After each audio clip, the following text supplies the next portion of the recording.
The ancient archive chamber hummed with forgotten energy as Ren carefully brushed dust from the data crystal.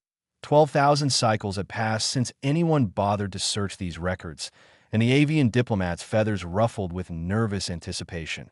The Galactic Assembly was dying, colony after colony falling to the Ravager swarm, and desperate times called for desperate measures. "This is madness," Commander Lisa hissed, her reptilian scales shifting colors with agitation.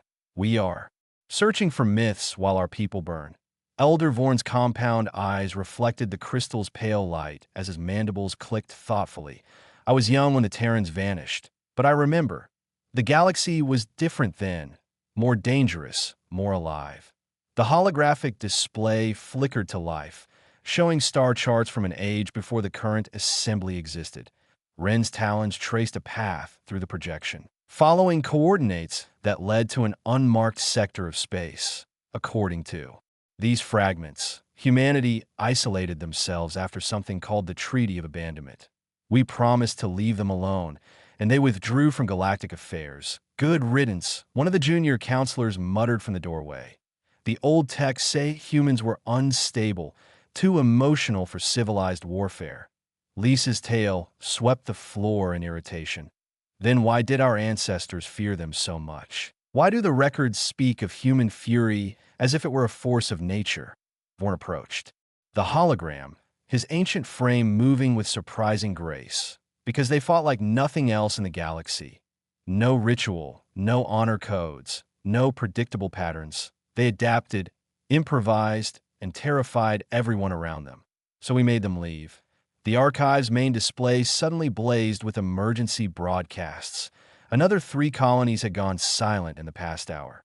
The Ravagers were accelerating their conquest, and the Assembly's traditional battle formations were failing. Catastrophically. Within weeks, the core worlds would be threatened. "How many ships can we spare for this expedition?" Ren asked, already knowing the answer would be disappointing. 5 scout vessels," Lisa replied grimly. "Anything more, and we weaken our defensive lines further." The council barely approved this much. Ren nodded, downloading the coordinates to a portable device. "Then we leave immediately. If humans still exist, if they remember us at all, we need to find them before there is nothing left to save." The journey to the Forgotten Sector took 8 days through hyperspace lanes that showed no signs of recent travel. Lisa commanded the small fleet from her vessel's bridge, surrounded by officers who thought this mission was a waste of resources. None of them believed the legends. None of them understood how desperate their situation had become. "Approaching the coordinates," her navigator announced. "System contains a yellow star, multiple planets, asteroid belt. Nothing unusual on long-range scans. Take us in slowly," Lisa ordered. "If anything is here, I would rather meet it peacefully." The fleet emerged from hyperspace at the system's edge, and immediately every alarm began shrieking. Massive defense satellites, dormant for millennia, were powering up.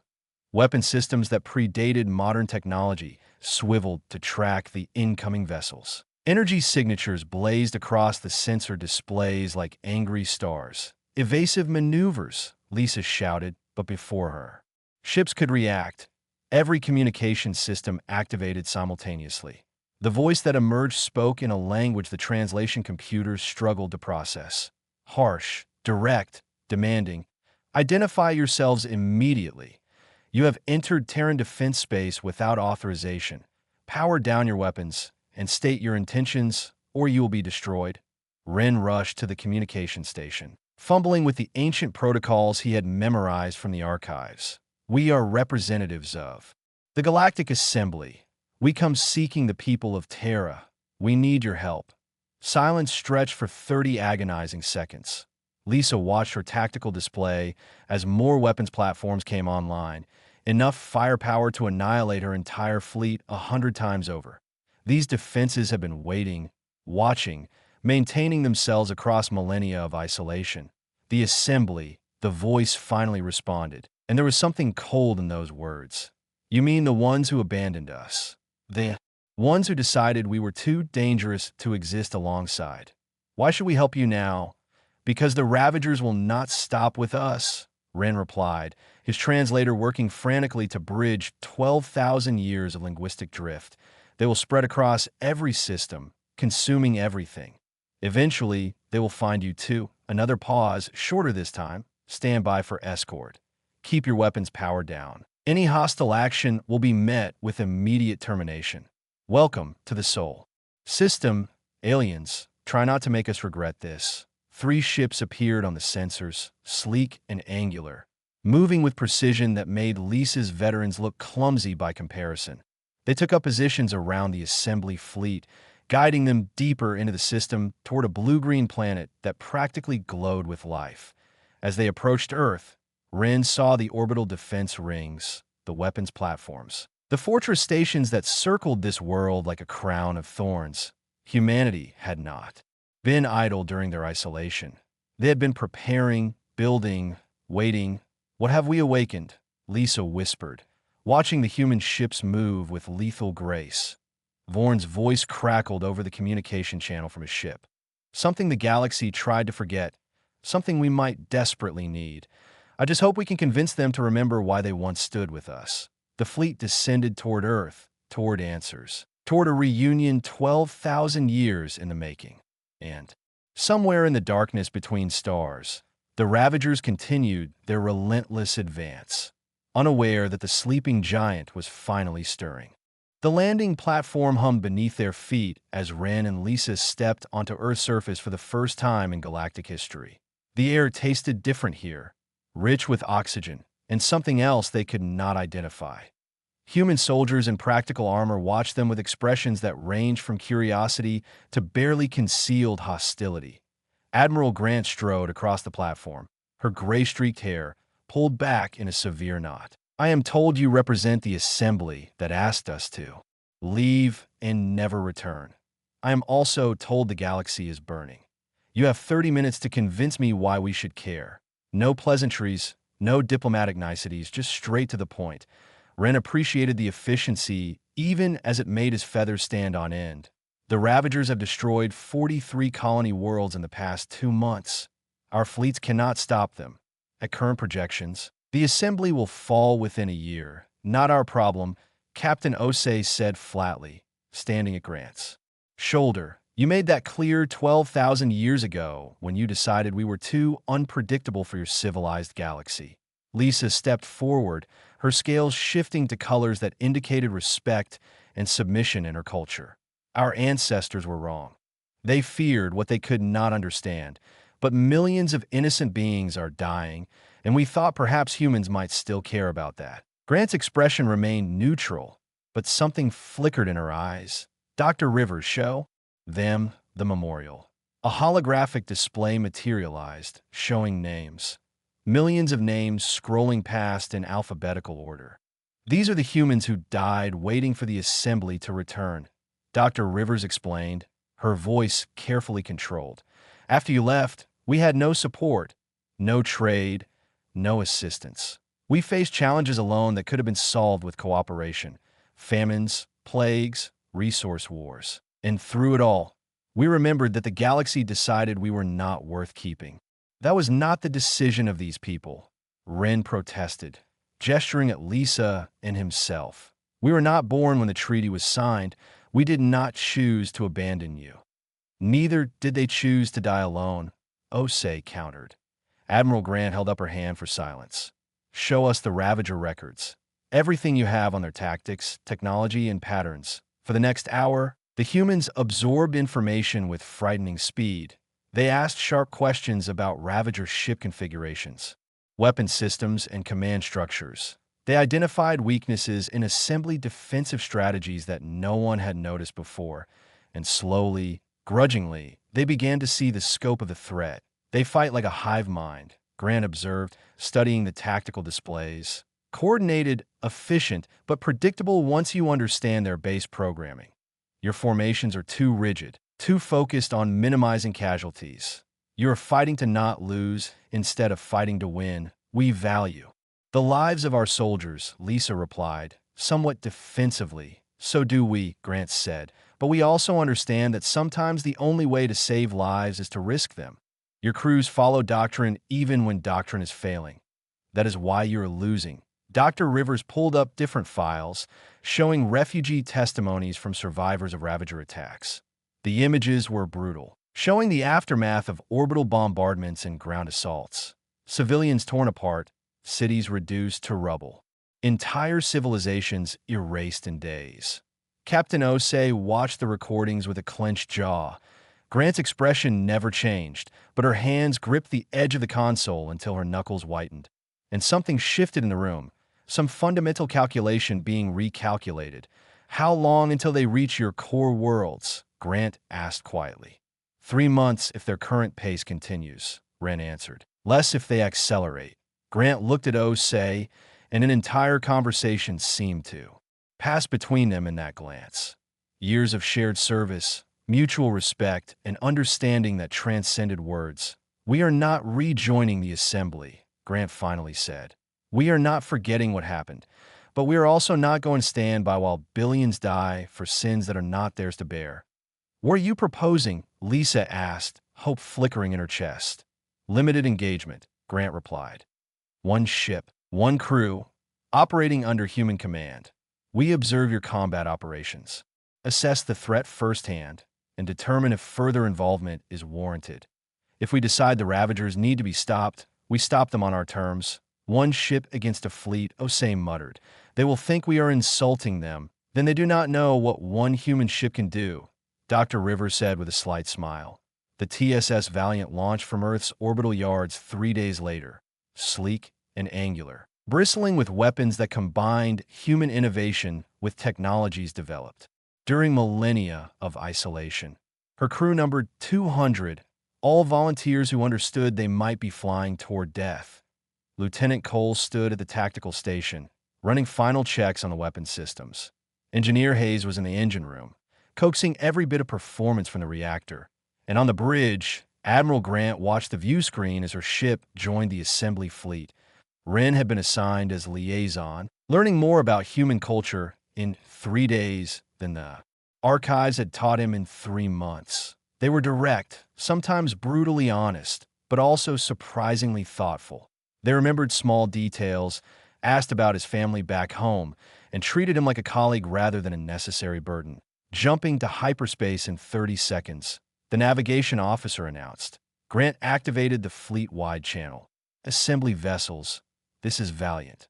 We are ready to proceed. Let's go see what all the fuss is about. The stars stretched and blurred as the combined fleet jumped toward the war zone, toward fire and death and the unknown. Wren watched the human crew work with casual efficiency, and he thought about Elder Vorn's words. They had awakened something the galaxy tried to forget, and soon everyone would remember why humans had once been legends. Red emergency lights bathed the assembly command ship's bridge as distress calls flooded the communication channels. 6 refugee vessels were running for their lives, pursued by Ravager hunters that tore through defensive formations like paper.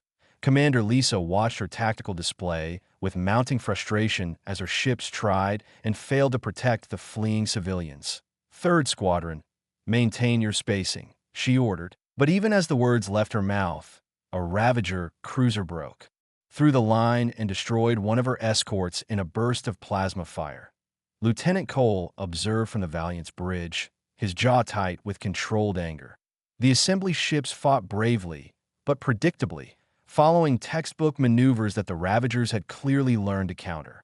They focused on formation integrity instead of aggressive action, and civilians were dying because of it. Request permission to engage, Cole said to Admiral Grant, who watched the carnage unfold on the main view screen. Denied, Grant replied calmly. We are observers, remember, we assess and report. Another refugee ship exploded, scattering debris and bodies across the void. 3,000 lives gone in an instant.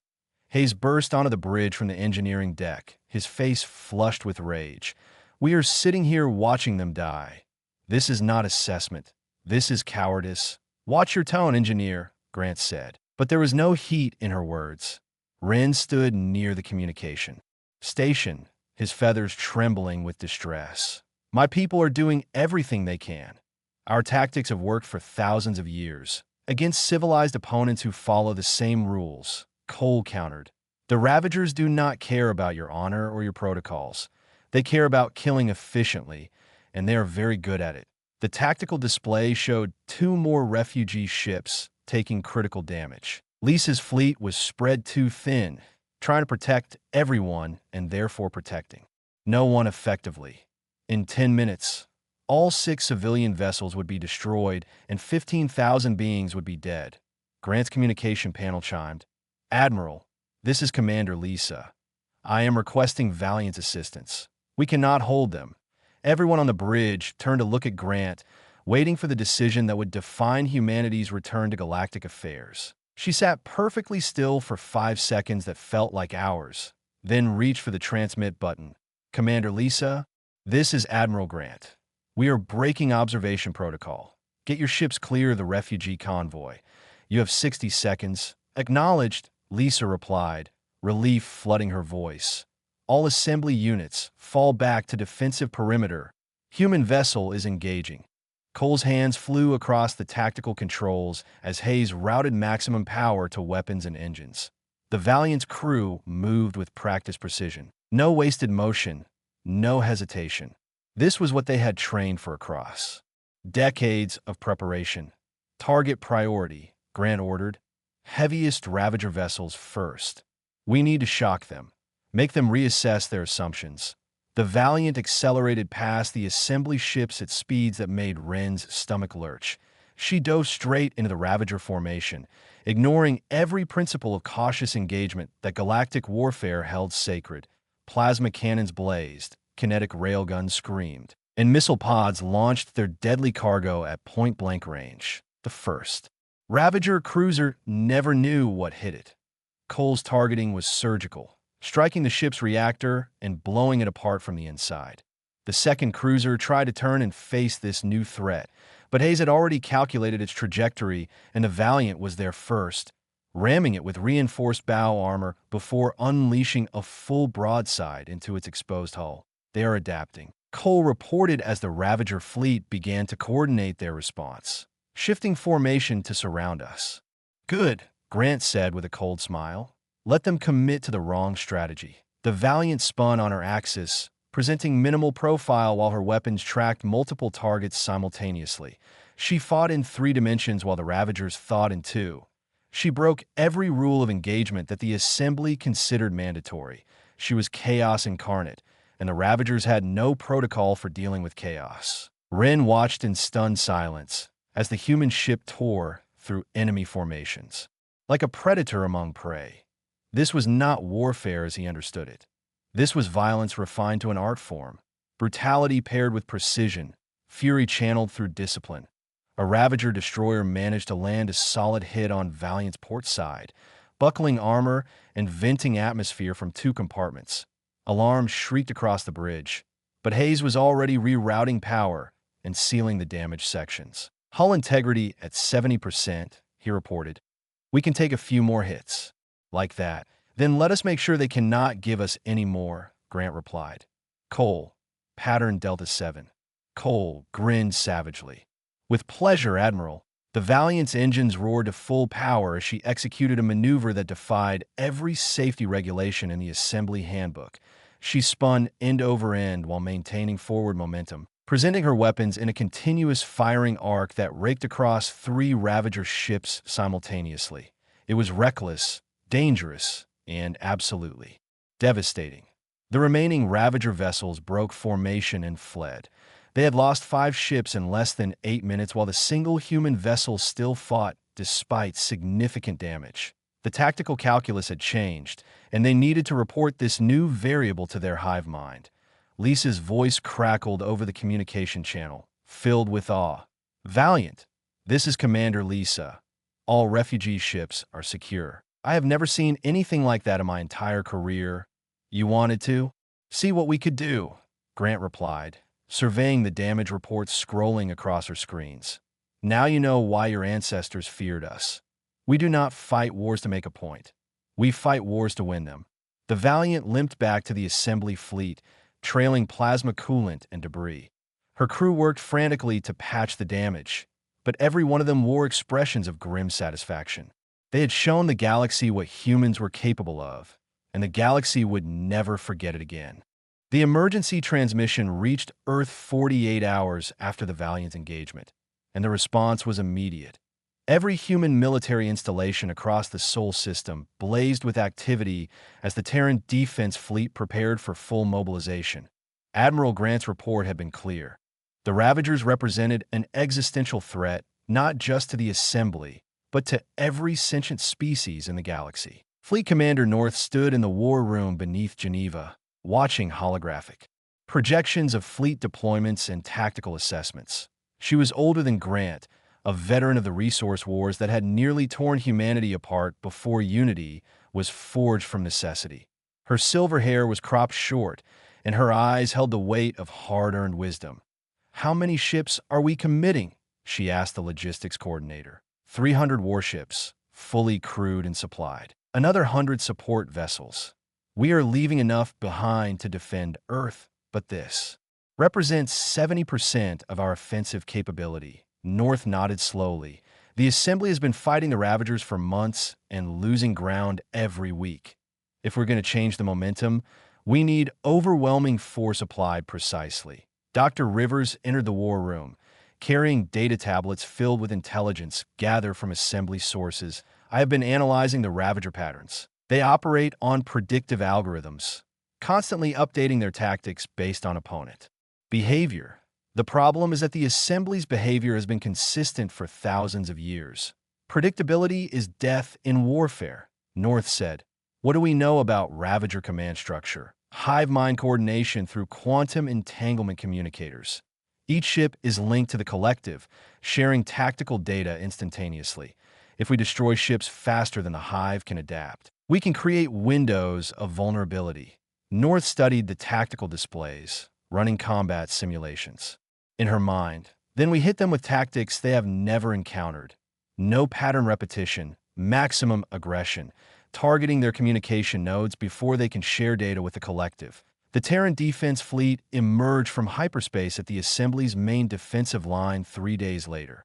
300 human warships appeared in perfect formation, their weapons charged and shields at maximum. The Assembly fleet commanders stared at their sensors in disbelief, unable to comprehend the scale of Earth's military capabilities. Commander Lisa watched from her flagship as the human vessels took up positions alongside her battered forces.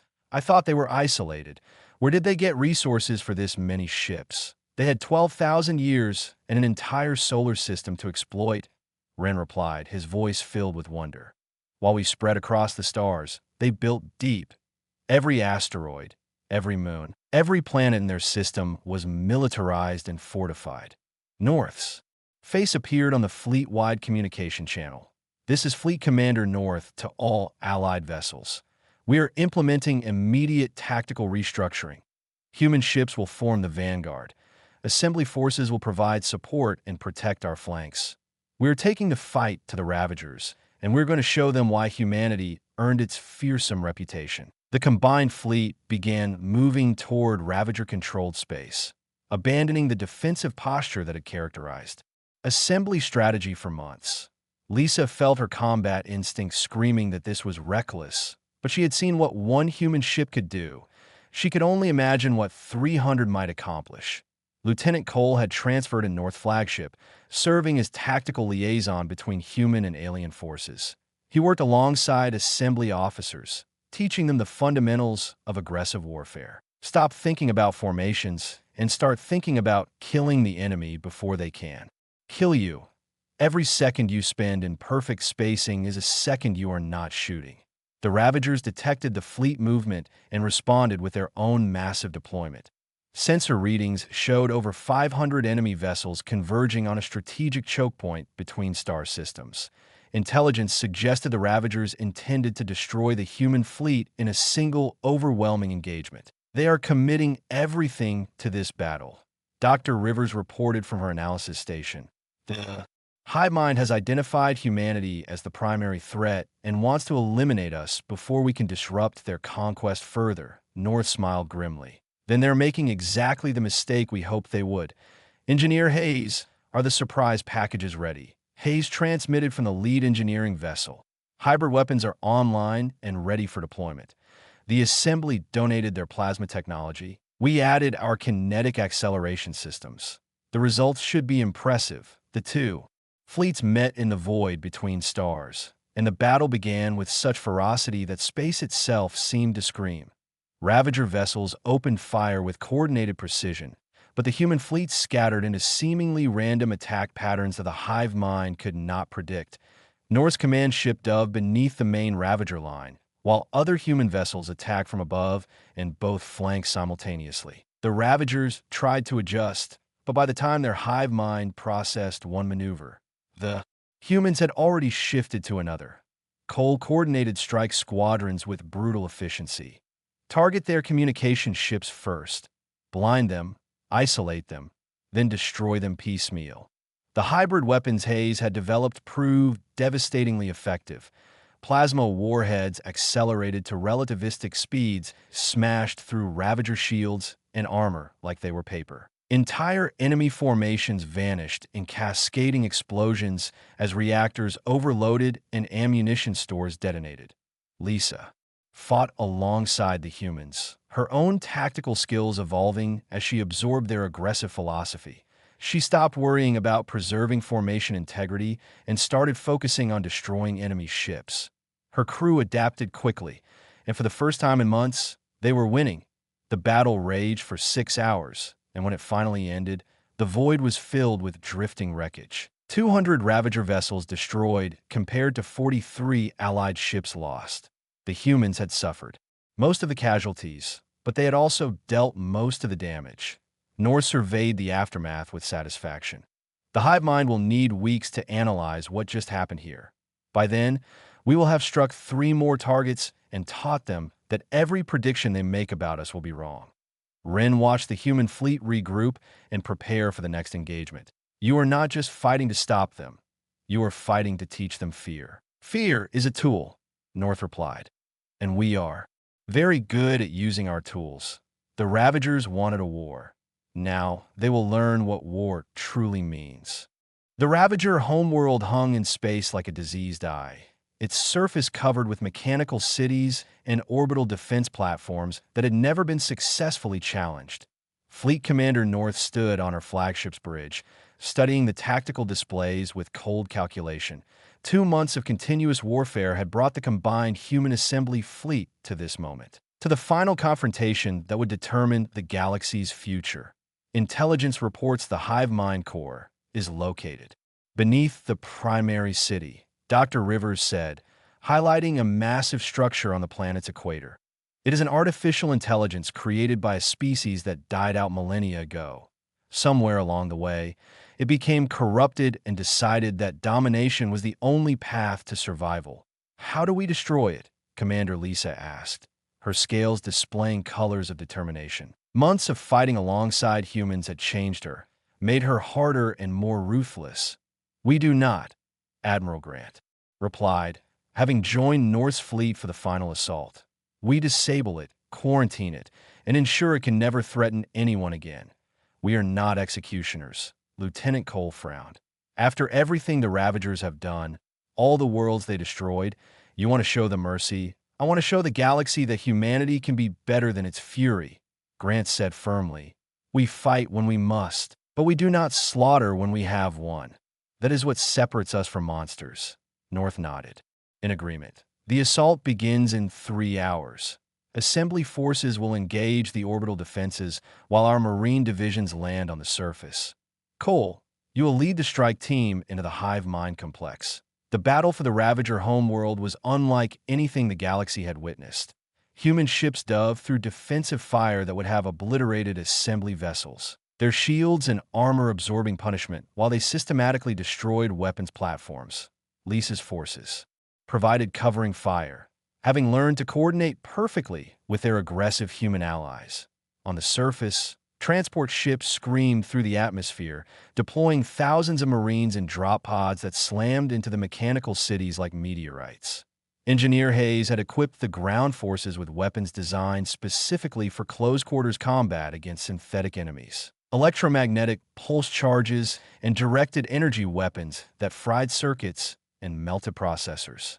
Cole led his team through the hive mind complex, fighting through automated defenses and drone soldiers that the corrupted AI threw at them with increasing desperation.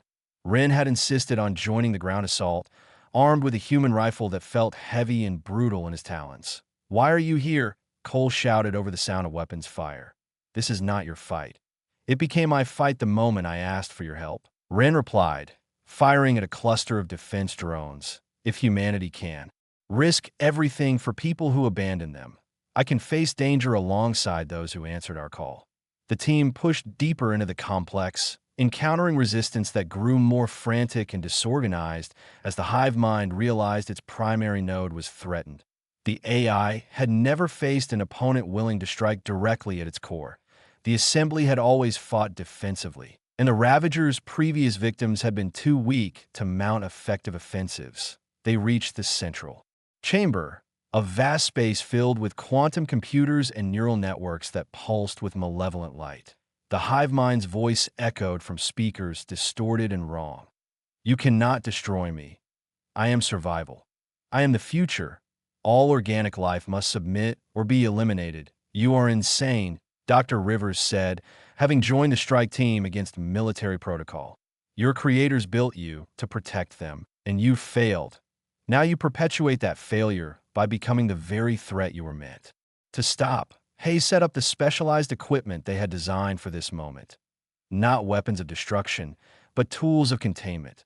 This will sever the quantum entanglement network and isolate the hive mind from its fleet. The Ravager ships will go dormant without central coordination. "No," the hive mind screamed. "I am order in chaos. I am purpose in meaninglessness. Without me, the Ravagers are nothing." "Exactly," Grant said, entering the chamber with her command squad. "And nothing is better than what you have made them. Activate the containment field." The equipment hummed to life, generating a quantum barrier that cut the hive mind off from its network. Across the entire Ravager fleet, ships stopped firing, their weapons going cold as the central intelligence that coordinated them fell silent. The battle ended not with a massive explosion, but with sudden, eerie quiet. North ordered the ceasefire across all Allied forces. "Do not destroy the dormant ships. Disable and capture when possible." These vessels were tools, not enemies in themselves. The galaxy learned of humanity's victory within days, and the response was complex. Some assembly members celebrated their salvation. Others feared the military power that Earth had revealed. Political debates raged about humanity's role in galactic affairs. Admiral Grant addressed the Galactic Assembly Council 3 weeks after the battle. Standing in the same chamber where humans had once been asked to leave, "We did not return to conquer or to replace you. We returned because beings were suffering, and we remembered what it felt like to suffer alone. You can fear us if you choose, but understand that we will protect the innocent whether you want us to or not." Elder Vorn, ancient and wise, spoke for many when he said, "We asked you to leave because we did not understand you. We see now that your fury was never the danger. The danger was our refusal to accept those who were different. Welcome home, humanity. The galaxy is better with you in it." Ren published his comprehensive history of the war, titled The Return of Terra, and it became required reading across assembly space. In it, he wrote about human courage, human sacrifice, and human mercy. He wrote about warriors who chose wisdom over wrath when victory was in their grasp. Commander Lisa accepted an appointment as liaison to Earth's military, working to integrate human and alien tactical doctrines. Lieutenant Cole trained the next generation of assembly officers in aggressive combat theory. Engineer Hayes led joint research projects that combined technologies from dozens of species. Years passed, and the Ravager quarantine held. The hive mind remained isolated, studied by researchers who hoped to understand how protection could become corruption.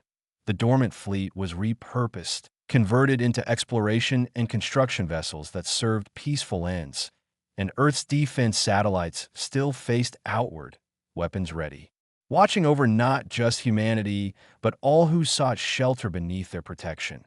The sleeping giant had awakened, and it chose to be a guardian rather than a conqueror.